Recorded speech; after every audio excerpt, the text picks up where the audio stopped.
here we are. I turned down here at the next block. Thanks, mister. I'll get off there.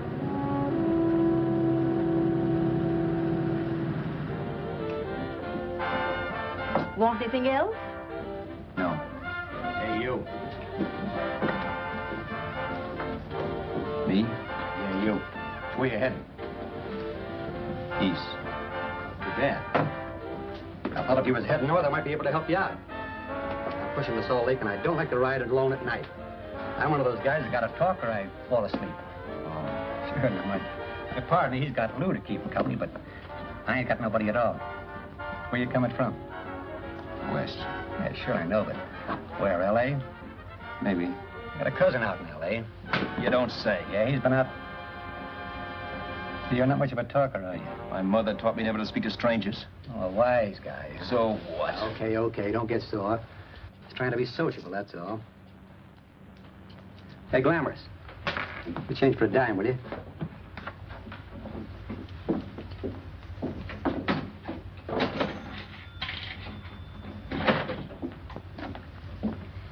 Let's have something quieter this time, Joe. My head's splitting. Is that what's wrong with it?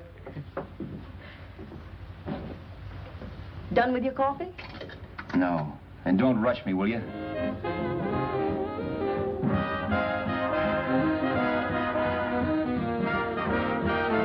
Hey, turn that off. Will you turn that thing off? What's eating you now? Yeah, what's eating you? That music, it stinks. Oh, you don't like it, huh? No, turn it off. Oh, wait a minute, pal. That was my nickel, see? This is a free country. And I play whatever I want to. Sure. And if you don't like it, you don't have to listen to it. And you can leave here anytime you want to. Okay. I'm sorry I asked. First good piece played tonight and you don't like it. Some people just ain't got any good taste.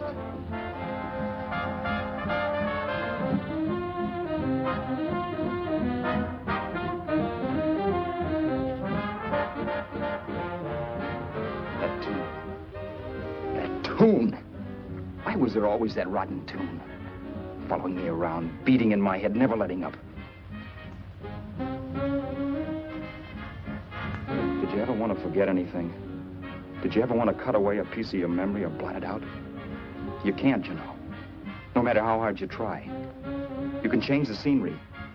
But sooner or later, you'll get a whiff of perfume or somebody will say a certain phrase or maybe hum something. Then you're licked again. I can't believe that you're in love with me. I used to love that song once. So did the customers back in the old Break of Dawn Club in New York. I can't remember a night when I didn't get at least 3 requests for it. Sue, she was always selling it too. Those were the days.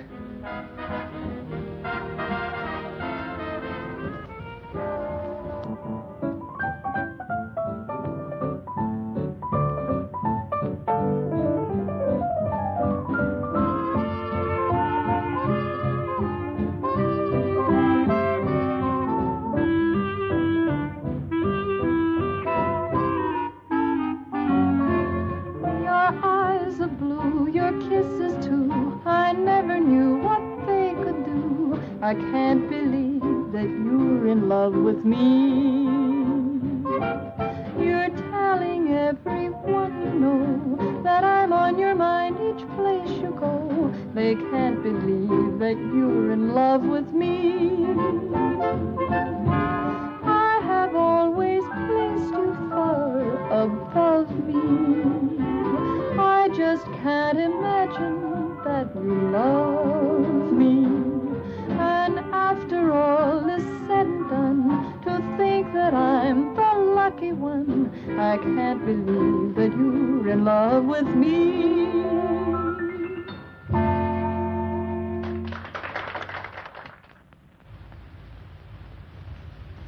It wasn't much of a club, really. You know the kind. A joint where you could have a sandwich and a few drinks and run interference for your girl on the dance floor. I pounded the piano in there every night from 8 until the place closed up, which usually meant 4 in the morning. A good job as jobs went in those days. Then, too, there was Sue, who made working there a little like working in heaven. But how we felt about each other, well, there was nothing very unusual in that. I was an ordinary healthy guy, and she was an ordinary healthy girl, and when you add those two together, you get an ordinary healthy romance, which is the old story. Sure, but somehow, the most wonderful thing in the world.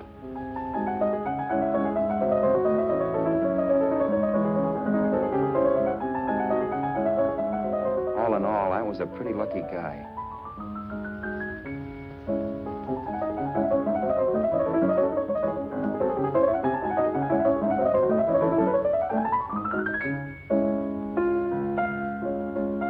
Mr. Paderewski, I presume. It's beautiful. You're going to make Carnegie Hall yet, Al? Yeah, as a janitor. I'll make my debut in the basement. I don't blame you for being bitter, darling, but you mustn't give up hope. Why, someday... Yeah, someday. If I don't get arthritis first. In the meantime, let's blow this trap.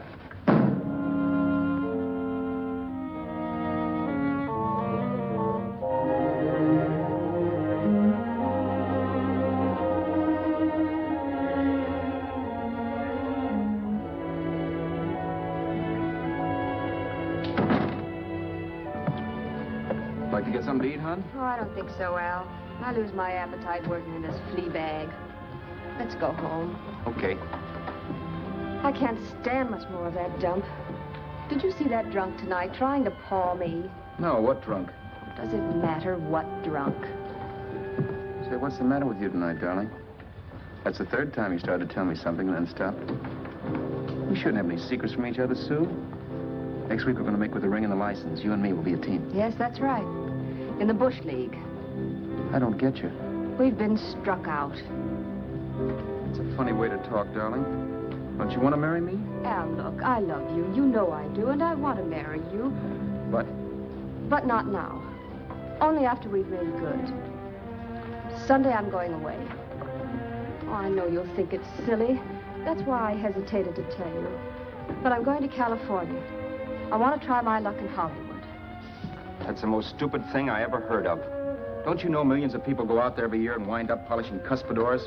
I thought you had better sense. You sound as if you don't think I have any talent. That has nothing to do with it. I'll make out all right. Maybe. But what about me? Doesn't it mean anything to you that you're busting up all our plans? We may not see each other for years? It won't be that long. I thought you loved me. I do. You know I do. Well, here we are. Al, why can't you see my side of it? I'm young. We both aren't. And we've got all the time in the world to settle down. Oh, really, darling, what I'm doing is the only sane thing to do. I hate the thought of being so far away from you, but we'll be together again someday. Maybe you'll decide to come out too later on. So long. Al, aren't you going to kiss me goodnight? Sure, why not? Good night.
Roberts. You hit the jackpot this time.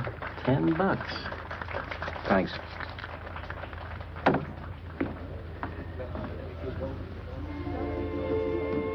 So when this drunk handed me a 10 spot after a request, I couldn't get very excited. What was it, I asked myself? A piece of paper crawling with germs. It couldn't buy anything I wanted. It couldn't... Then I thought of something.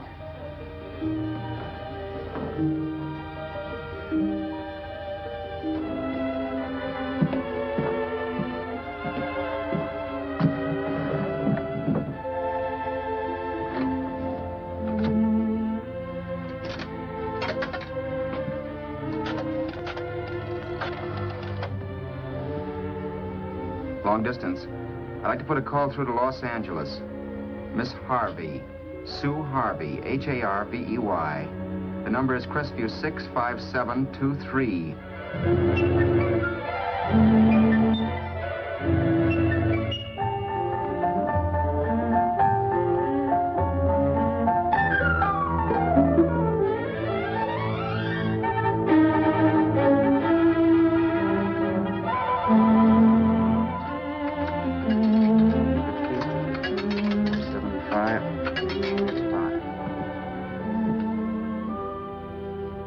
Hello, Sue? This is Al. Oh, baby, it's great to hear from you, too. What's that? You do? Oh, me too, darling. I thought I'd go batty without you. I just had to... Huh? You're working as a hashlinger? Gee, honey, that's tough. Those guys out in Hollywood don't know the real thing when it's right in front of them. You just stick it out, Sue, baby. Keep going around to those casting offices. I'm sure you'll click. Look, I'll tell you what. You stay put out there, I'll come to you. No, don't try to stop me. Just expect me. Train? Who knows? Train, plane, bus, magic carpet. I'll be there if I have to crawl. If I have to travel by pogo stick. And then, let's get married right away, huh? That's the stuff. That's what I've been wanting to hear you say. Well, goodbye for now. I'll be seeing you soon. Yeah. Bye. The only way I could cross country was to thumb rides. For even after hawking everything, I only had enough money to eat. Money. You know what that is. It's the stuff you never have enough of. Little green things with George Washington's picture that men slave for, commit crimes for, die for. It's the stuff that has caused more trouble in the world than anything else we ever invented. Simply because there's too little of it. At least I had too little of it. So it was me for the thumb.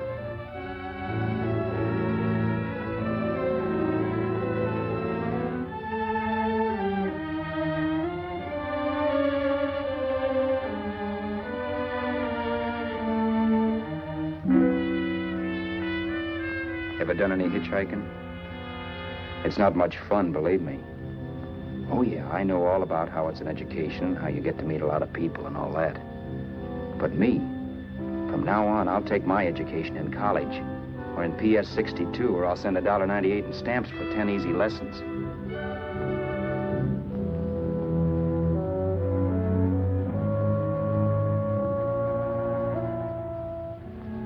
Thumbing rides may save you bus fare, but it's dangerous.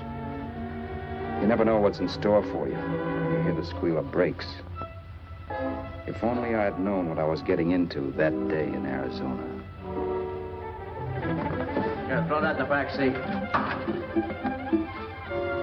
Okay, let's go. Make sure that door is closed.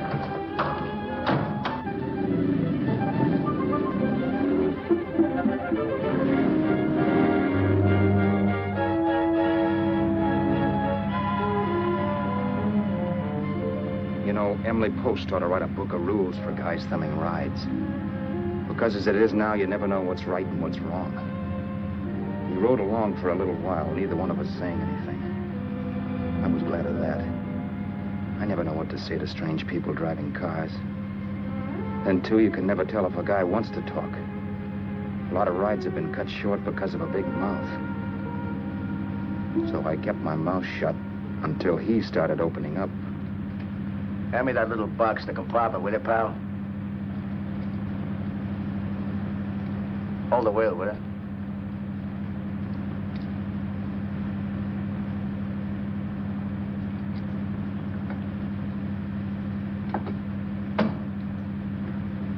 How far are you going? L.A. Wow, you're really traveling, aren't you? Yeah, but I don't expect to make it for a couple of years at the rate I've been promoting rides. Not much luck, huh? Sure, all bad. Not many people stop for a guy these days. Afraid of a stick-up, maybe. They can't blame him. Where you coming from? New York? Well, New York. You're in luck this time. I'm going all the way. Right through to Los Angeles. You drive a car? Sure. Whenever you're tired, let me know. I'll holler.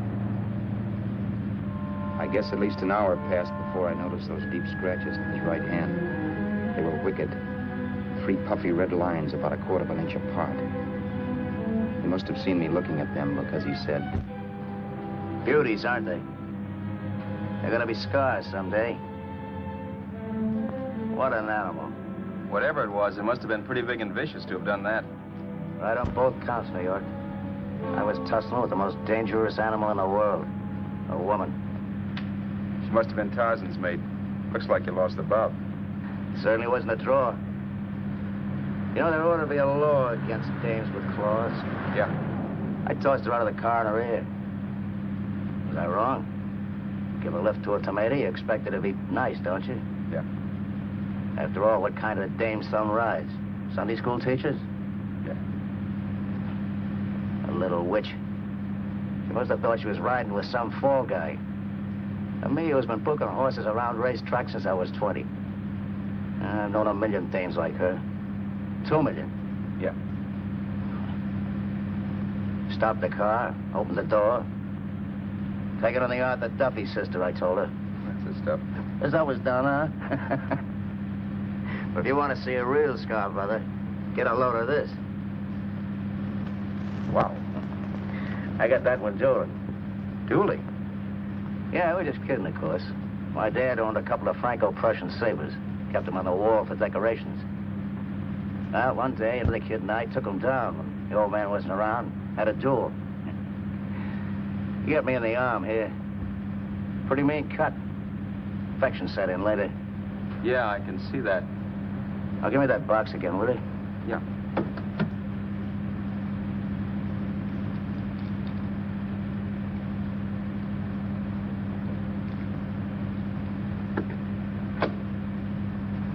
Pain made me lose my head, I guess. I began slashing. Before I knew it, I'd put the other kid's eye out. That was tough. Well, it was just an accident, of course. Do you know how kids are? I got scared and decided I was going to run away from home. Old man almost caught me when I was packing my duds. The bloody rag I had wrapped around my wrist hadn't caught his attention. You'd seen the bundle for sure. But I beat it when he was phoning for a doctor. That was 15, 16 years ago. I haven't been home since. Pull in there for a bite or something, huh? a bite or something. Brother, was I hungry. I hadn't had anything in my stomach for hours. Yet even with that gnawing in the pit of my belly, I didn't want to be in too big a rush to put on the feed bag. First, I had to make sure this guy knew the score. If I got him down on me, goodbye ticket to Hollywood. I'll wait out here for you, mister. Well, if it's the money, don't worry about paying for it. This time it's on me. Well, that's what... Haskell, think nothing of it. You make your first million, maybe you can do the same for me. Come on, New York. I gotta make the West Coast by Wednesday. There's a horse running at Santa Anita named Pirate Bicycle. Means dough to me if I'm on him. We'll make it all right. He did most of the talking during the half hour we were in the place. I ate. He rambled on about his old man, whom he hadn't heard from since he ran away as a kid. Now he happened to become a bookie. And then all about how he got rooked in Miami. One race, 38 grand. They cleaned out my book. How do you like that? That was tough luck. Yeah, and I'm supposed to be the smart guy. Well, you just wait. I'm going back to Florida next season with all kinds of jack. And you watch those stinkers run for cover. You want anything else? No, thanks. I've had plenty.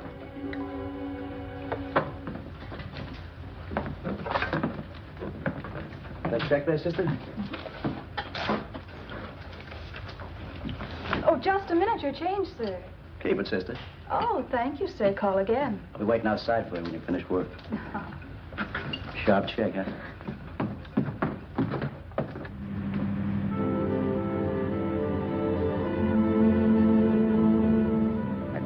that night while Haskell slept like a log. After a while, I began to get sleepy myself. I was happy, though. Soon I'd be with Sue again. The long trip was practically over, and there'd be no more hoofing it down the concrete. I began to think of the future, which couldn't have been brighter if I'd embroidered it with neon lights. It was nice to think of Sue shooting to the top. It's amazing what a full belly can do to your imagination. Your eyes are blue, your kisses too. I never knew what they could do. I can't believe that you're in love with me. You're telling everyone you know I'm on your mind each place you go. I can't believe that you're in love with me.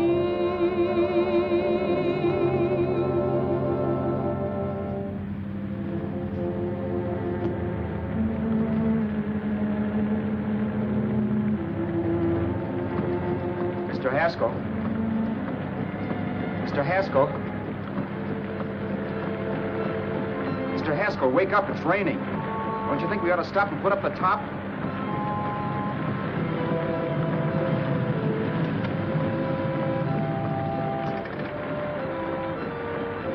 Mr. Haskell, I'm going to put up the top.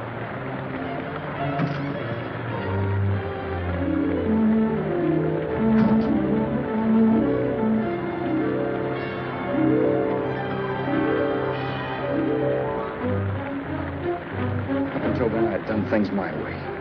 But from then on, something else stepped in and shunted me off to a different destination than the one I had picked for myself. But when I pulled open that door...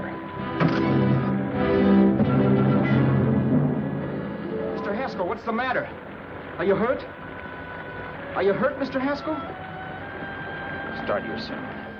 I'll listen to it. But I know what you're going to hand me even before you open your mouths.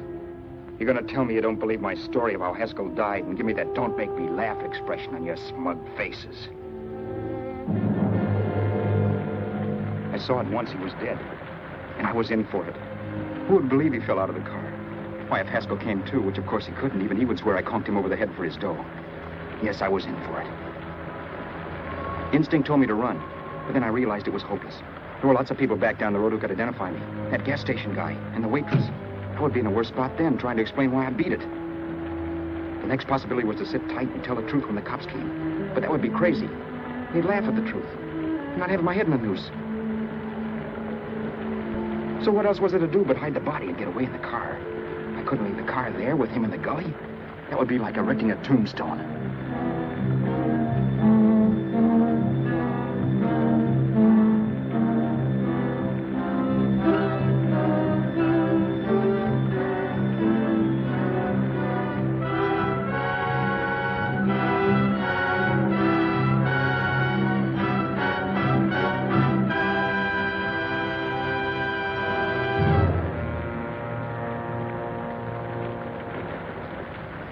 My idea was to cover him with brush, not to rob him. But then I remembered that even if I only drove the car for 100 miles or so, I would need money for gas.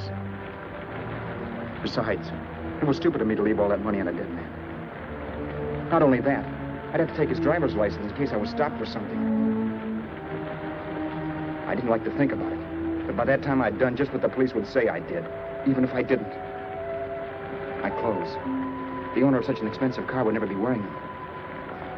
Some cop might pull me in on suspicion.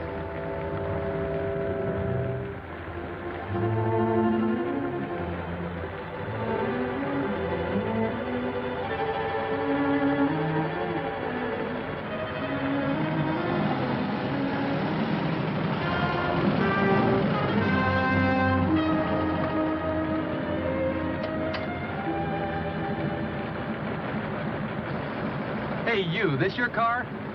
Don't you know better than to leave a car with the wheels halfway in the middle of the road? That's the way accidents happen. I'm sorry, officer. I was just putting up my top. I didn't think. Well, the next time, think. I'll let you go now, but watch your step in the future. I know that's a lonely stretch, but cars come by here once in a while, and we have plenty of crack-ups. Thanks, officer.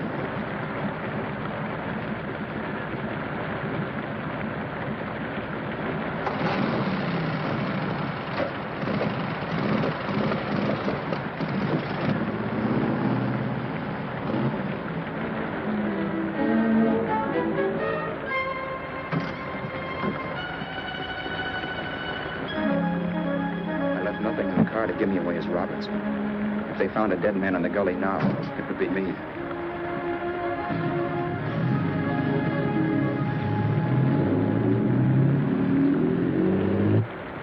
As I drove off, it was still raining, and the drops streaked down the windshield like tears.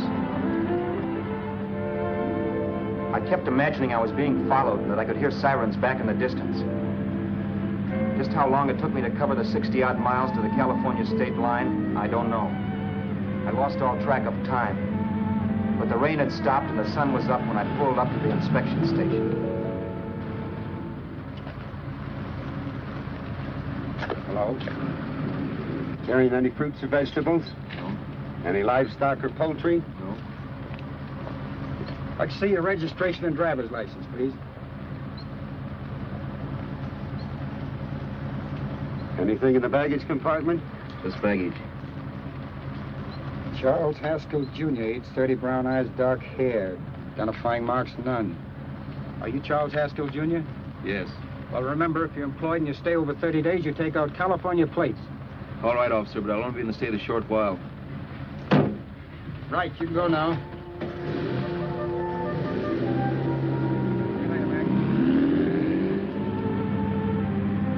I couldn't drive any farther without some sleep. Cops or no cops, I knew I had to hit the hay and hit it hard.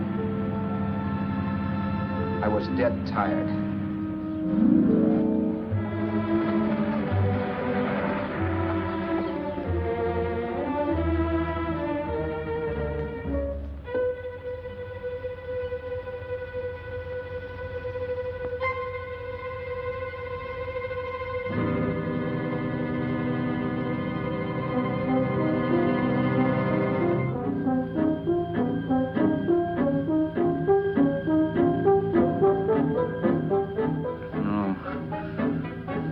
Mr. Haskell. No.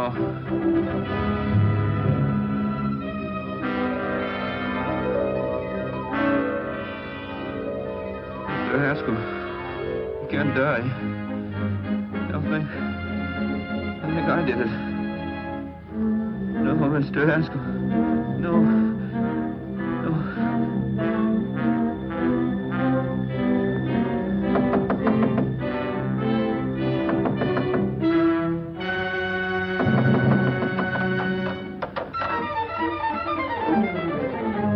There?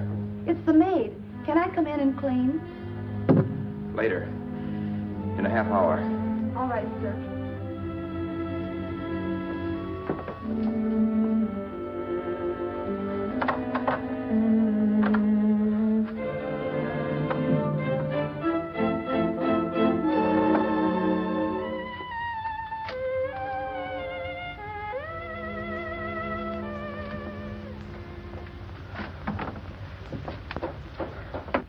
There was no time to lose. Every minute I had to be Charles Haskell was dangerous. And I'd have to be Charles Haskell until I got to some city where I could leave the car and be swallowed up.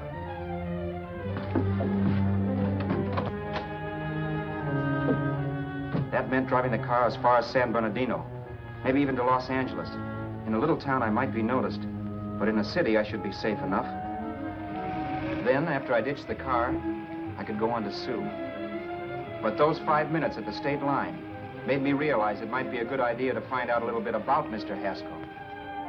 Then if anybody asked me questions, I could give the right answers.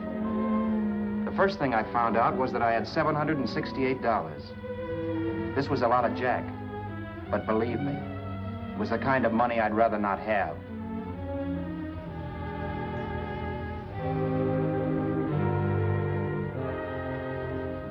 And then I found out from a letter Haskell was carting around in his bag that he wasn't the open-handed, easygoing big shot who went around buying dinners for strange hitchhikers. Before I got done reading it, I saw him more as a chiseler. It was written to his old man in California, the one he hadn't seen in so many years. In it, Haskell posed as a salesman of hymnals, of all things. It was easy to see where Haskell expected to raise a new stake for his book in Miami by rooking his old man.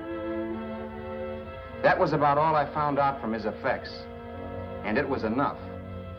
I told myself, maybe old man Haskell was lucky his son kicked off. He would never know it, but it saved him from taking a flyer in sacred literature preferred.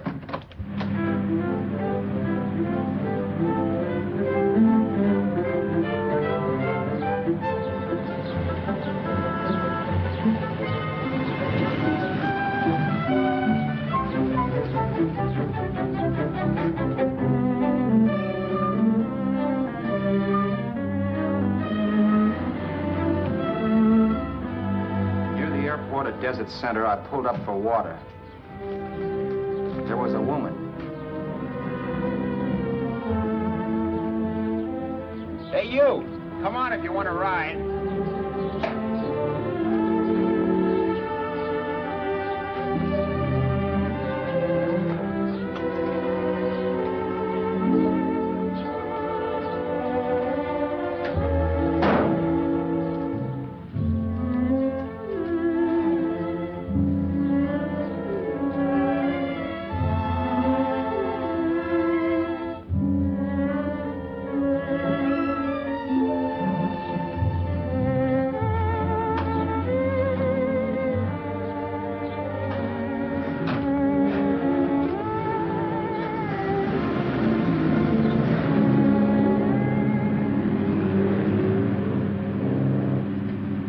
How far are you going?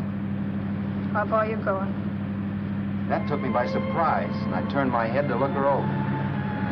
She was facing straight ahead, so I couldn't see her eyes. But she was young, not more than 24. Man, she looked as if she'd just been thrown off the crummiest freight train in the world. Yet, in spite of this, I got the impression of beauty. Not the beauty of a movie actress, mind you, or the beauty you dream about when you're with your wife, but a natural beauty. A beauty that's almost homely because it's so real. Then suddenly she turned to face me. How far did you say you were going? Los Angeles? L.A.? L.A.'s good enough for me, mister. That's what I was afraid of. What'd you say? Oh, nothing, just thinking out loud. People get in trouble for doing that. What's your name? You can call me Vera if you like. You live in Los Angeles? No. Where are you coming from? Oh, back there. Needles? No. Oh, sure, Phoenix. You look just like a Phoenix girl. Are the girls in Phoenix that bad? The girl must have been pretty tired, because she fell asleep not 20 minutes after she stepped into the car. She lay sprawled out with her head resting against the far door, like Haskell. I didn't like that part of it much, but I didn't wake her up. It wasn't that this girl still worried me. I'd gotten over that funny feeling I had when she looked at me, which I put down as just my jangled nerves. With her eyes closed and the tenseness gone out of her, she seemed harmless enough. And instead of disliking her, I began to feel sorry for her. The poor kid probably had had a rough time of it. Who was she, anyway? And why was she going to Los Angeles? And where'd she come from in the first place? The only thing I knew about her was her name. Not that it made any difference. A few hours more and we'd be in Hollywood. I'd forget where I parked the car and look up Sue. This nightmare of being a dead man would be over. Who this dame was, well, it was no business of mine. Where did you leave his body? Where did you leave the owner of this car? You're not fooling anyone. This buggy belongs to a guy named Haskell. That's not you, mister. You're out of your mind. That's my name, Charles Haskell. I can prove it. It's my driver's Save license. yourself the trouble, mister. Having Haskell's wallet only makes it worse. It just so happens I rode with Charlie Haskell all the way from Louisiana. He picked me up outside of Shreveport. You rode? You heard me. Then it all came back to me. All the talk about dueling and scars and scratches. There was no doubt about it. Vera must be the woman Haskell had mentioned. She must have passed me while I slept. Well, I'm waiting. My goose was cooked. She had me. That Haskell guy wasn't dead yet. He wasn't stretched out stiff and cold in any Arizona gully. He was sitting right there in the car, laughing like mad while he haunted me. Well? There was nothing I could say. It was her move. Vera, whatever her name was just my luck picking her up on the road. It couldn't have been Helen, or Mary, or Evelyn, or Ruth. It had to be the very last person I should ever have met. That's life. Whichever way you turn, fate sticks out a foot to trip you.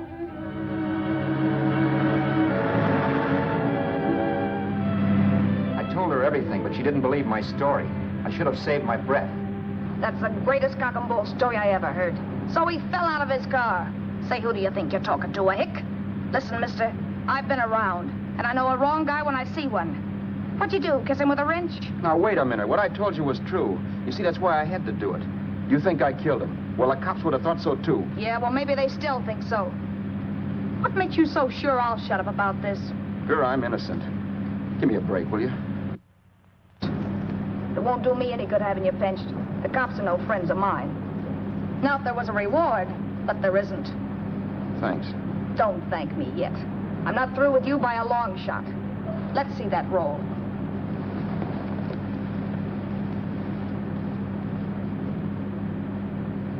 Is that all Haskell had? Isn't it enough? No, I thought he had more. Not that I know of. You can search me. You think I'm holding out on you? Well, maybe I will at that. He told me he was going to bet $3,000 on a horse named Paradisical on Wednesday at Santa Anita. He was stringing you along. He meant 300. Maybe. Sure, $3, 300. He was a piece of cheese, a big blowhard. Listen, mister, don't try and tell me anything about Charlie Haskell. Remember, I knew him better than you did. Okay, then you knew he was a four-flusher. That explains the $3,000 bet. I'm not so sure he didn't have that $3,000. Why should I believe you? You got all the earmarks of a cheap crook. Now, wait a minute. Shut up. You're a cheap crook and you killed him. For 2 cents, I'd change my mind and turn you in. I don't like you. All right. Don't get sore. I'm not getting sore. But just remember who's boss around here. If you shut up and don't give me any arguments, you'll have nothing to worry about.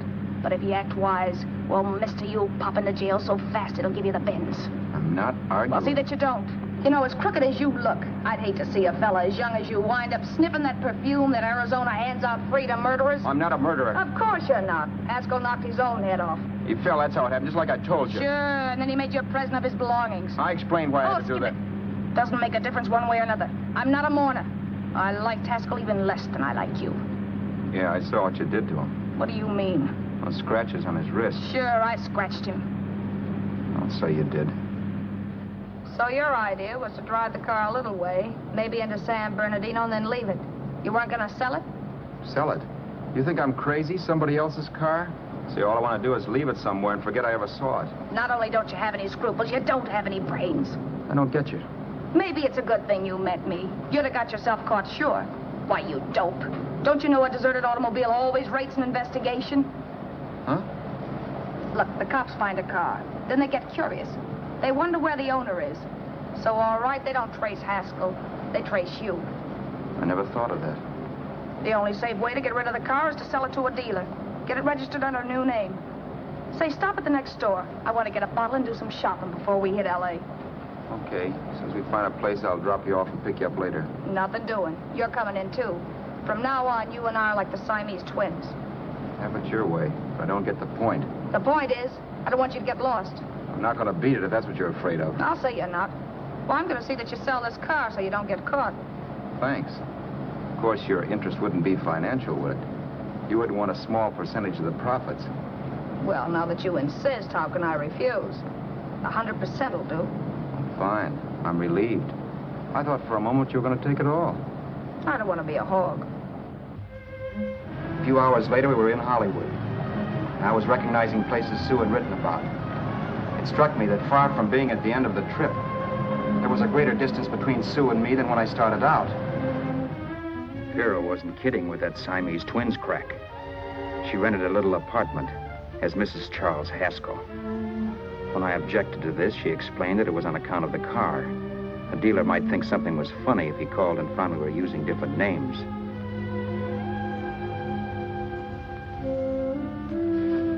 Home, sweet home. Yeah. Not bad, either.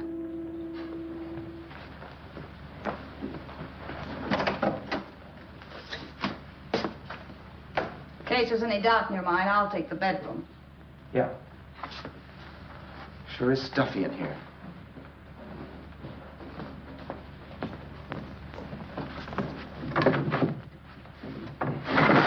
Keep the window shut. Okay. The old crow downstairs said there's a folding bed behind this door.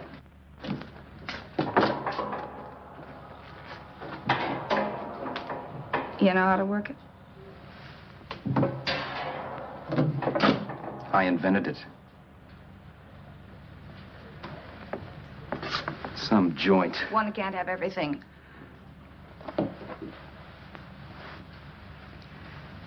I'm first in the bathtub. I don't know why, but I figured you would be.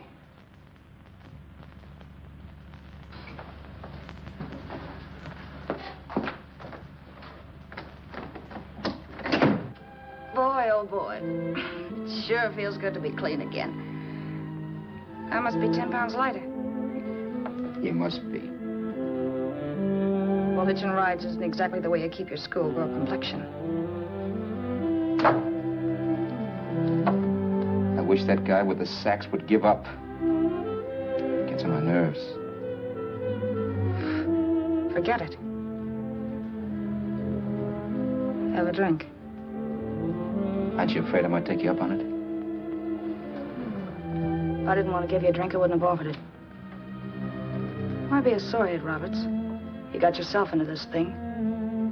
You should be grateful I'm not turning you in. Why, if I wasn't regular, you'd be in the pen this minute, being photographed, fingerprinted, and being pushed around by the cops. So cheer up. Get rid of that long puss. Or is your conscience bothering you?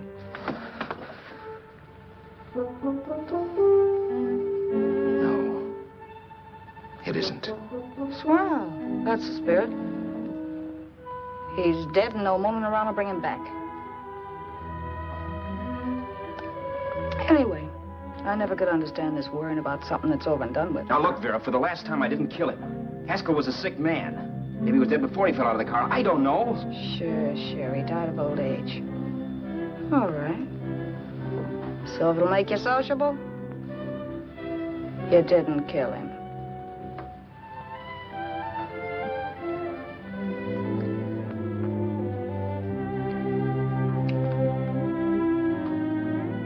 Thanks.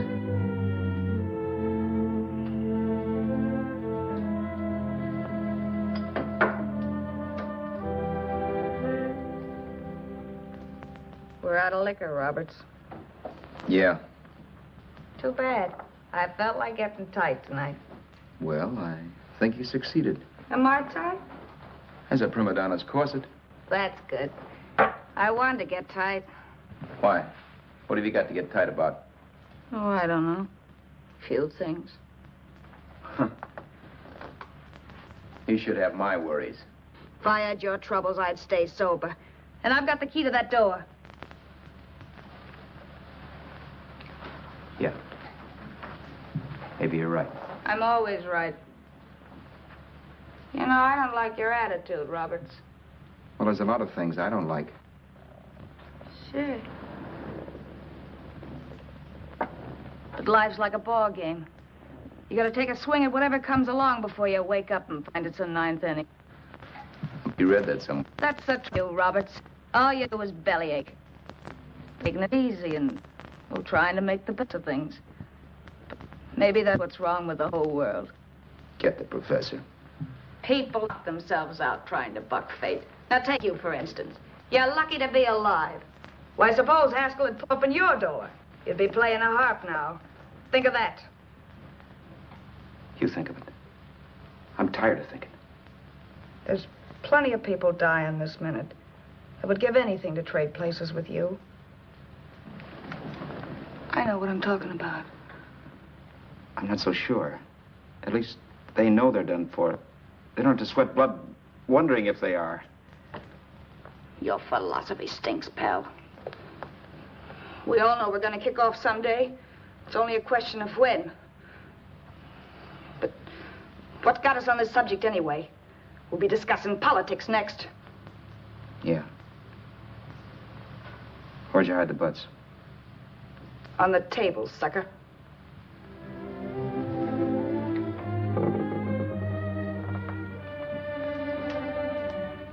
We bored each other with conversation for a couple of hours longer. Every 5 minutes, one of us was wishing we had another bottle or a radio or something to read. Then finally, we ran out of chatter. I know it's only 11 o'clock, but I want to get up early and make the rounds of the used car lots. No hurry about that. We've got all the time in the world. Maybe you have, but if you think I want to stay cooped up in this place any longer than I have to, you're batty. It's not a bad place. Pay plenty for diggings like this in New York. I wouldn't like it if it was the Ritz.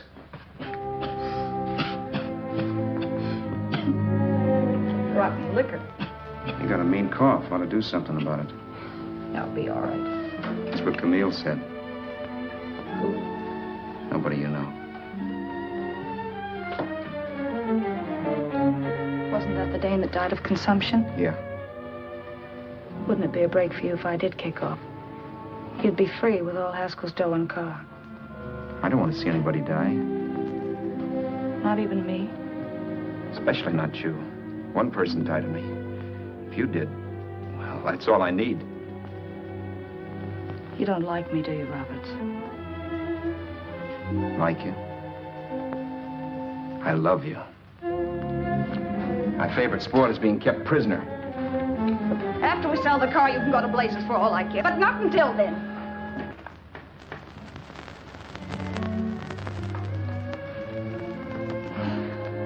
I'm going to bed.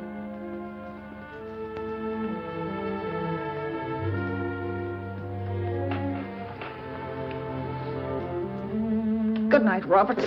Don't try and sneak away during the night. All the doors are locked. Anyway, if I find you gone in the morning, I'll notify the police. They'll pick you up. Don't worry, I know when I'm in a spot. Well, good night. I hope that portable rack isn't too uncomfortable for you. Don't lose any sleep over it, will you, Vera?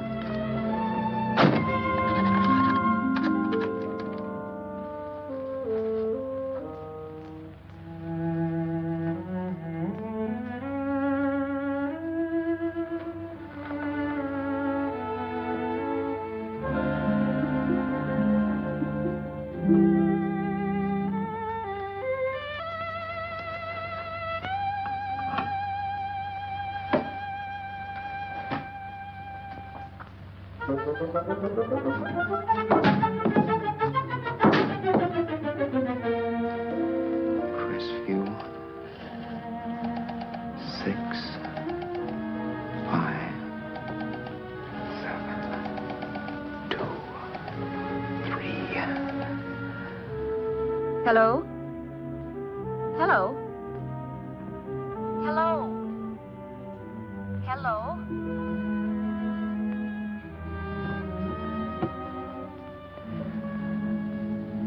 No. Not yet, darling. Tomorrow. Maybe.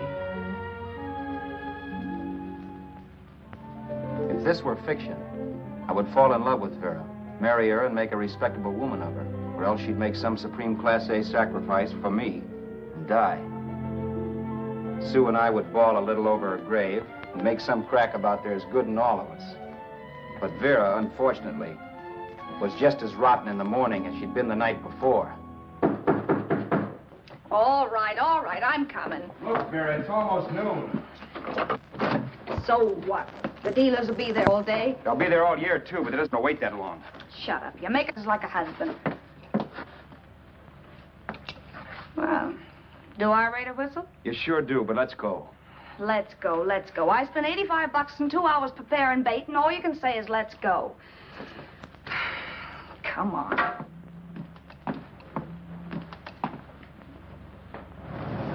We've had a few used car lots last night down this way. What do you think we can get for this heap? I don't know. Plenty. You let me handle everything. Think we can get $2,000? I don't know, but don't worry. I'll squeeze as much out of this guy as I can. If I let it go cheap without a fight, he might think we've stolen the car. And listen, don't make any slips and call me Roberts. That'll cook us. I don't need you to tell me that. You better just sit by and keep your mouth closed. Remember, we're both in the soup if anything happens. Forget it and drive. You're my wife, Vera Haskell. Look, after the deal's closed, let's go back to that place on Hollywood Boulevard where I saw the fur jacket. I want to buy it. After the deal's closed, I'm saying goodbye to you. That's right, I forgot. I guess I'm getting kind of used to you. Well, that's a habit you could start breaking. Let's try this place in the middle of the block.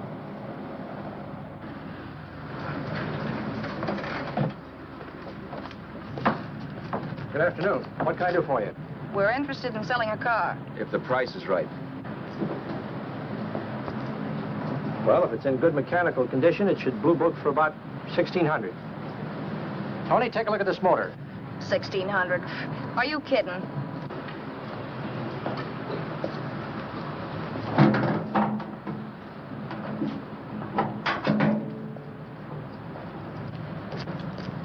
Well, maybe 1850.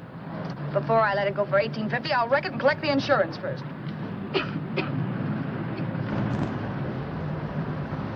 Lady, this motor's seen a lot of driving.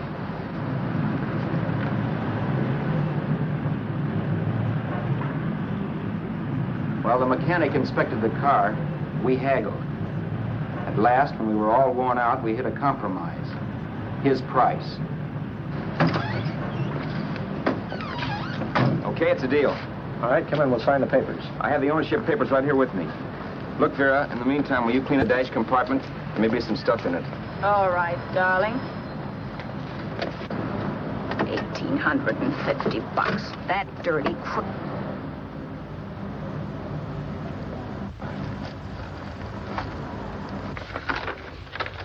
In New York, huh? Yeah. But you bought the car in Miami. Yeah. Well, now let's see about the insurance. We can either have it transferred or canceled. What kind of insurance do you have, Mr. Haskell?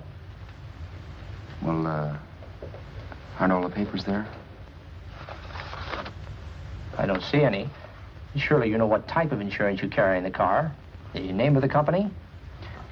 Yeah, but, Well, if you'll just tell me the name of the company, I'd be very glad to take care of all the details. well, Did you sign the papers yet? not yet. Well, don't. We're not selling the car. Well, wait a minute, Mrs. Haskell. Come on, darling. What's the matter? You changed your mind? Yes, I'm sorry. I guess I have. But, Vera... Let's go.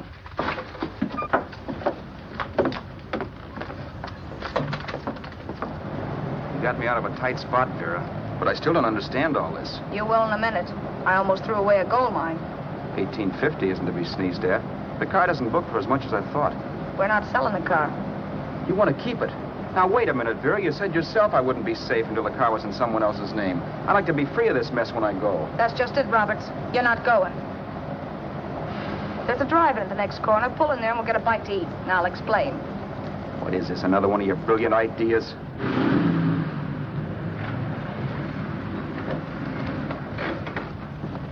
Oh, I take your order? Make mine a ham sandwich and coffee. And for you, sir?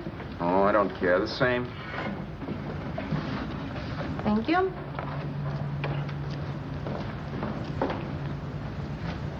Get this, Vera. I've been pretty patient so far. I've done everything you asked me to do, but no more. Shut up. You've taken Haskell's money. And you can have the dough we get from selling the car. But you're not going to keep me a prisoner. It's a good thing I bought the paper. Take a look at that. Vera, I'm in no mood. Read that.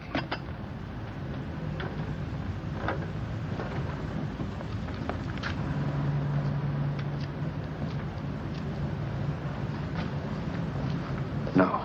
Yes. No, I won't do it. Yes, you will. You think I'm crazy? It's impossible, I tell you. Excuse me.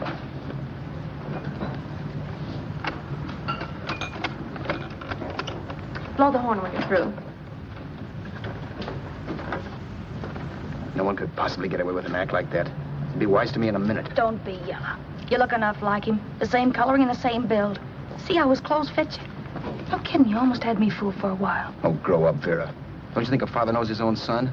And there must be other relatives. The father won't have to know you. We'll wait till he gives up the ghost. He's an old geezer and he won't pull through. And as far as other relatives are concerned, they haven't seen you in 15 or 20 years.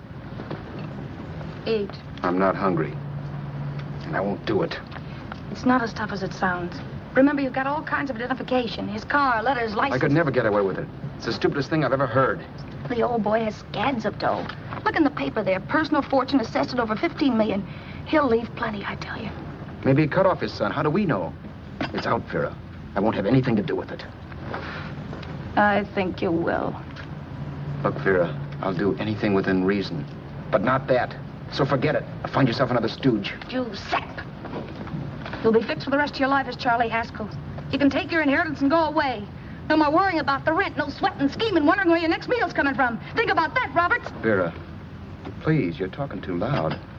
On this, I'm splitting 50-50 with you. Sure, why not? We're both alike, both born in the same gutter. Now, take it easy, Vera. There's people around here. You don't know what you're talking of. We'll wait till we read that old man Haskell's dead. Then you show up. Like you read in New York that he was sick. No.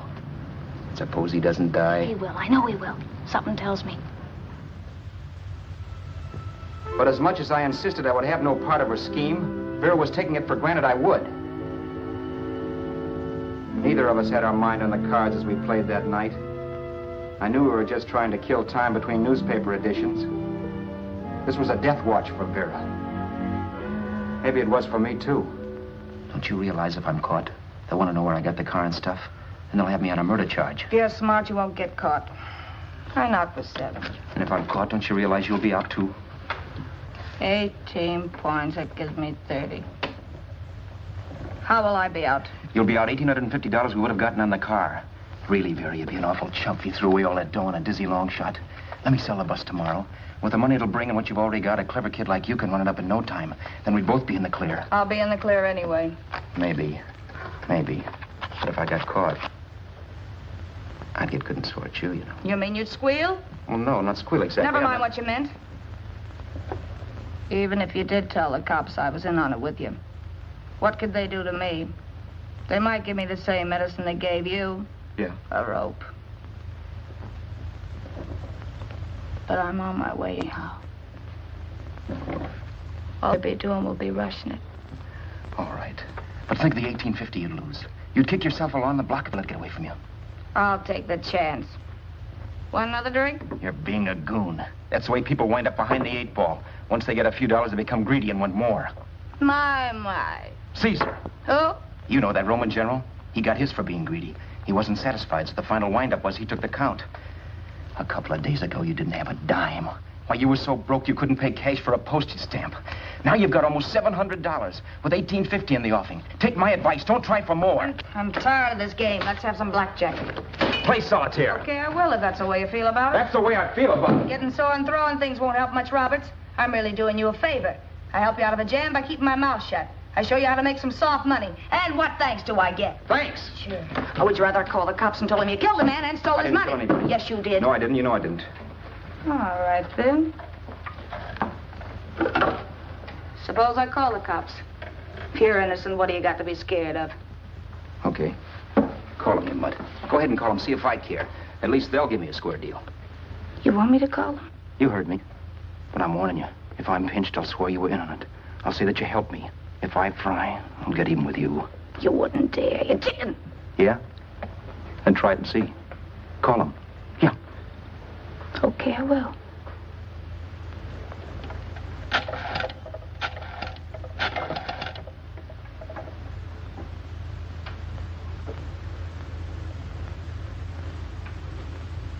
Information? I want the number of the Hollywood police station. Okay, I got it. Thanks. Wait a minute, Vera. You wouldn't do that. Well, wouldn't that? And I'll show you if I would. Take it easy now. Let's talk this over. This was early in the evening, and the conversation, while hectic, was at least pitched low. But as the minutes passed, and more obstacles to her plan popped into my head, the air got blue. Each word coming from our lips cracked like a whip. I reminded her that as Charles Haskell, I didn't even know my mother's name, where I'd gone to school, the name of my best friend, whether I had an Aunt Emma or not, my religion, and if I'd ever owned a dog. I didn't even know what my middle initial stood for. I also pointed out that the real Haskell had a scar on his forearm. His people never saw that scar. He told me he ran away right after putting out the kid's eye. Yeah, but his father knew he was cut. It'd have to be some kind of a mark. So what? The old man's dead, or will be. I hope by tomorrow morning's papers. Anyway, you could cut yourself a little, couldn't you? Boy, for that kind of dough, I'd let you cut my leg off. You're drunk and you're crazy mad, Vera. Turn me in if you want to, but I won't get mixed up in this. Besides, how do we know Haskell was such a phony?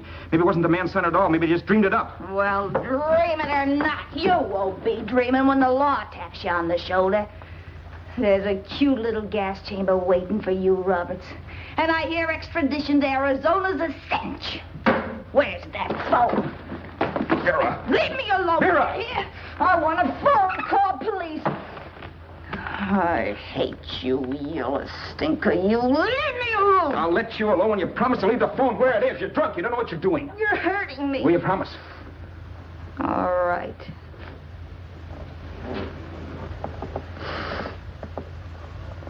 You hurt me. I'm sorry, but... And it's hot in here. Open up a window. It's not hot. Don't tell me. Now, do you do it or do I do it? You're no gentleman, see? Yeah. All right. I'll open up the window.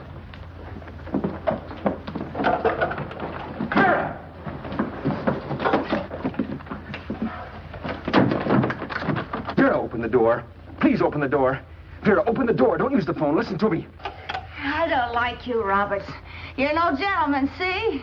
You hurt my hand, and I'm going to get even with you. If you don't open the door, I'm going to kick it down, Vera. Vera, don't call the cops. Listen to me. I'll do anything you say. Vera, let me in. I'll break the phone.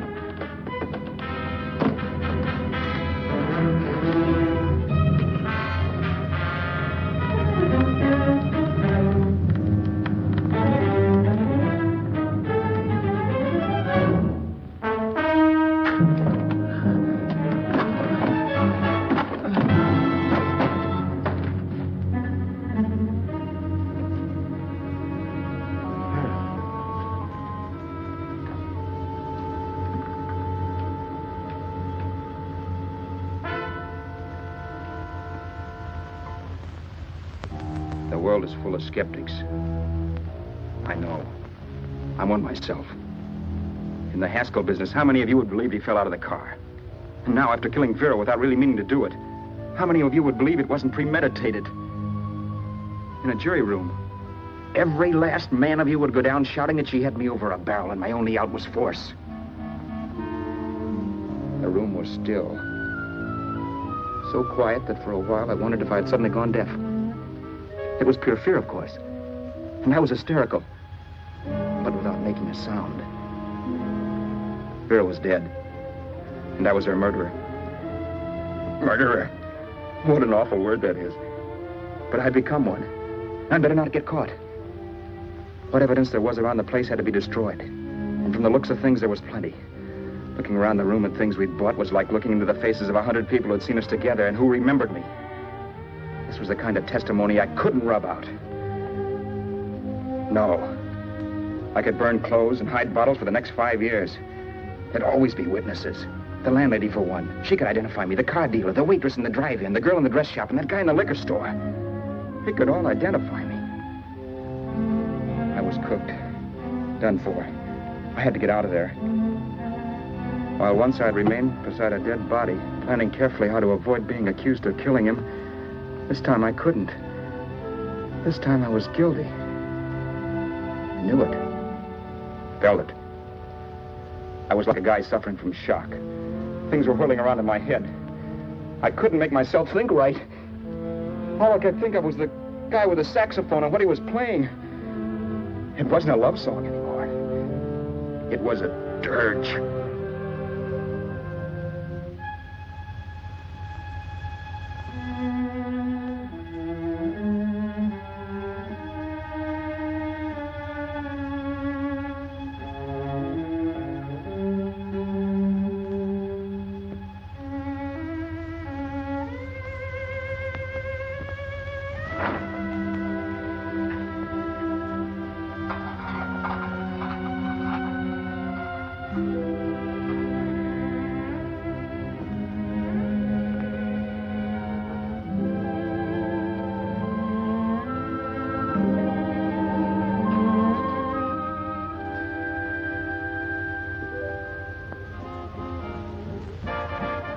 Problems weren't solved.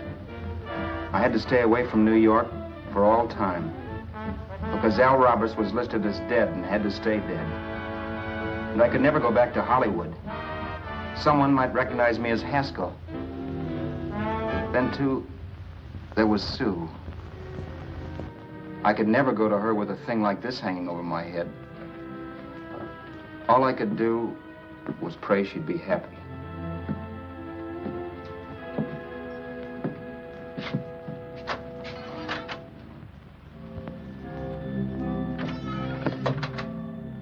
I was in Bakersfield before I read that Vera's body was discovered, and that the police were looking for Haskell in connection with his wife's murder. Isn't that a laugh? Haskell got me into this mess, and Haskell was getting me out of it. The police were searching for a dead man. I keep trying to forget what happened, and wonder what my life might have been if that car of Haskell's hadn't stopped. But one thing I don't have to wonder about. I know. Someday a car will stop to pick me up that I never thumbed.